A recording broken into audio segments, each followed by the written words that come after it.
मेरा नाम सोनू है और मेरी मम्मी का नाम कोमल है। हम लोग पूना में रहते हैं। उस समय मेरी उम्र 16 साल की थी।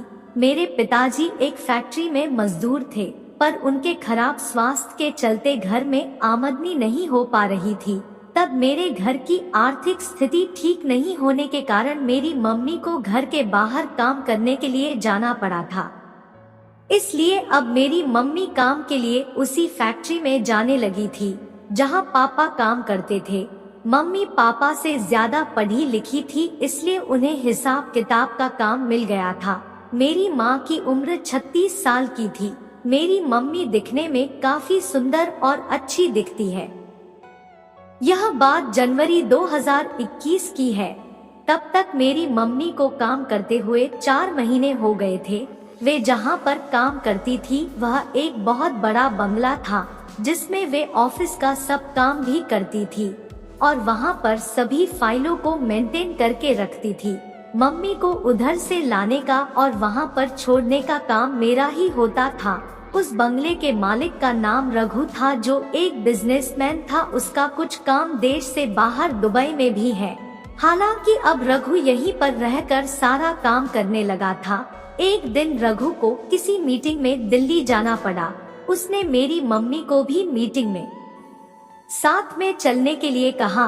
मम्मी ने कहा कि वे अपने पति से पूछकर बता देंगी। तब रघु ने कहा, फोन से पूछ लो। फोन से बात करने पर मेरे पिताजी ने मम्मी को अपने बॉस के साथ दिल्ली जाने के लिए हाँ कह दी। फिर कुछ देर बाद मम्मी अपने बॉस के साथ दिल्ली चली गई। उनके पास मीटिंग में जाने के लिए कपड़े नहीं थे, जिनका इंतजाम उनके बॉस ने कर दिया था।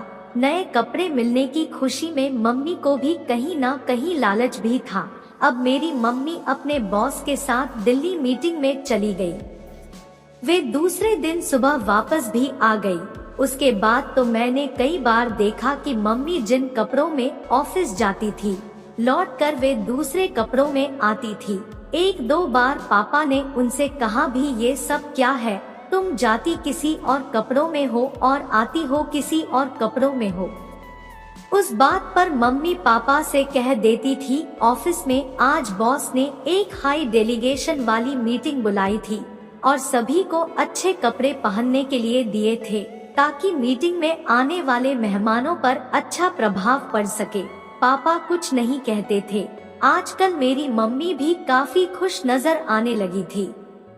1-2 बार तो मैंने उन्हें कुछ बड़ा सा बॉक्स लाते हुए देखा, जिसे वे पापा को दे देती थी कि ये आज रघु सर ने दिया है। दरअसल मम्मी का बॉस उन्हें महंगी शराब की बोतल गिफ्ट में देता था, जो मम्मी पापा के लिए ले आती थी। पापा भी मुफ्त की शराब पाकर खुश हो जाते थे। कुछ दिनों बाद रघु ने अपने घर पर मीटिंग रखी और उसमें पार्टी का इंतजाम भी रखा था। उस पार्टी में हम सभी को जाना था। हम सब बहुत खुश थे और पार्टी के लिए तैयार होकर निकले। उस दिन मेरी मम्मी ने भी एक सुंदर सी काले रंग की साड़ी पहनी हुई थी। यह साड़ी वही थी जो मम्मी के बॉस रघु ने उन्हें दिल्ली की मीटिंग के समय दिलाई थी। उधर पार्टी में काफी रौनक थी। रंग बिरंगी लाइट्स जल रही थी, जिससे वहाँ का माहौल काफी अच्छा लग रहा था। वहाँ पर रघु ने हम सभी को अपने पास बुलाया और सोफे पर बैठने को कहा। मैं पिताजी के साथ बैठ गया। उसके बाद रघु ने मेरी मम्मी से बंगले में अंदर चलने को कहा। मम्मी राघव के साथ जाने लगी। उन्होंने मुझे और पिताजी को वहीं पर कुछ देर इंतजार करने को कहा। हम दोनों पार्टी एंजॉय करने लगे। उधर तरह तरह के व्यंजन थे, जिसका स्वाद हम दोनों बाप बेटे मजे से ले रहे थे। वहाँ कुछ वेटर शराब के जाम भी सर्व कर रहे थे। मेरे पापा ने फ्री की महंगी शराब देखी तो वे खुद को रोक ही न सके और मेरे पास से उठकर चले गए। बाद में जब वे आए तो फुल टल्ली थे। उस दिन मैंने भी एक पैक पी कर देखा था। मुझे पहली बार में शराब इतनी खास पसंद नहीं आई, पर नशा हुआ तो मस्ती छाने लगी थी। इस वजह से मुझे और एक पैग लेने का मन किया। दूसरा पैग मैंने अपने पापा की मौजूदगी में ही उठा लिया।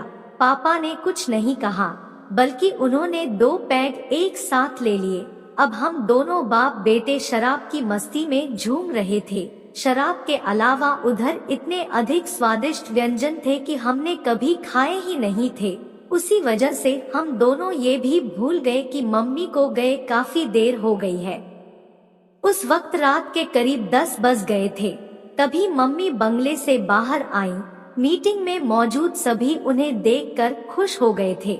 मैं और मेरे पिताजी मम्मी को पहचान ही नहीं पा रहे थे। मेरी मम्मी जब बंगले से बाहर आई तब वे बहुत ही ज्यादा सुंदर लग रही थी। अंदर बंगले में शायद उनका मेकअप भी किया गया था। एक बार को तो मैं और पापा मम्मी को पहचान ही नहीं पाए थे। फिर मैं और मेरे पिताजी भी मम्मी के पास आ गए। अब मम्मी को भी थोड़ी सी शर्म लग रही थी, क्योंकि इससे पहले उन्होंने कभी ऐसी ड्रेस नहीं पहनी थी। तब मम्मी भी हमारे साथ खाने के लिए जाने को हुई, पर रघु ने उन्हें रोक दिया। वह मम्मी से थोड़ी देर में खाना खाने को कह रहा था। मम्मी ने हम लोगों से खाना खाने के लिए कह दिया। हम दोनों खाना खाने चले गए। कुछ देर बाद रघु के दोस्तों ने रघु से पार्टी में डांस करने के लिए कहा। उधर डांस शुरू हो गया। रघु ने मम्मी को डांस करने के लिए कहा। मम्मी ने पहले तो मना किया, पर रघु ने उनका हाथ पकड़ा और उन्हें स्टेज पर ले गया। मैं और पिताजी दूर से यह सब देख रहे थे। उससे उत्साहित होकर रघु ने मेरी मम्मी को 2 पैग और पिला दिए और वे नशे में टल्ली हो गई।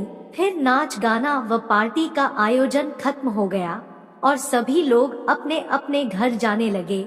रघु ने मम्मी को कुछ काम की याद दिलाकर उन्हें वहीं पर रुकने के लिए कह दिया। मम्मी ने मुझे और पिताजी को घर पर जाने के लिए कह दिया। रघु ने एक ड्राइवर से हमें घर छोड़ने का कह दिया। पापा तो गाड़ी में बैठते ही सीट पर लुढ़क गए। वे नशे में धुत हो गए थे, इसलिए सो गए थे। गाड़ी चल पड़ी।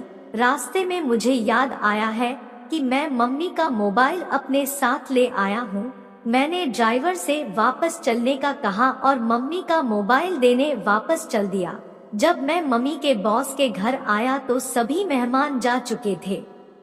बाहर का गेट उस वक्त भी खुला हुआ था, इसलिए मैं अंदर चला गया। उधर कोई नहीं दिख रहा था तो मैं मम्मी को घर में ढूंढने लगा। मुझे एक कमरे में मेरी मम्मी की आवाज सुनाई दी। मैं उस कमरे के पास गया और उन्हें आवाज देने ही वाला था कि उसी समय रघु पीछे से आ गया और उसने मेरी मम्मी को पकड़ लिया। मैं उस रूम की खिड़की से देख रहा था। मेरी मम्मी हंसने लगी। मम्मी जी ने काफी मना किया, मगर रघु ने मम्मी को मना ही लिया। मैं उन दोनों की बातें और ध्यान से सुनने लगा था। रघु नहीं माना और मम्मी ने हाँ कह दिया। यह सुनकर मेरे दिल की धड़कन और तेज बढ़ने लगी थी। फिर बॉस ने मम्मी को वो सब कुछ दिया। मेरी मम्मी भी साथ दे रही थी। फिर वो सब के बाद वे दोनों सो गए। मैं भी मोबाइल रखकर वापस गाड़ी में चला गया और अपने घर चला गया। लेकिन मेरे दिल में एक घुटन सी पैदा हो गई थी। दोस्तों, इसके आगे की कहानी दूसरे वीडियो में आप लोग जरूर कमेंट करें और हमारे चैनल को सब्सक्राइब करें। धन्यवाद।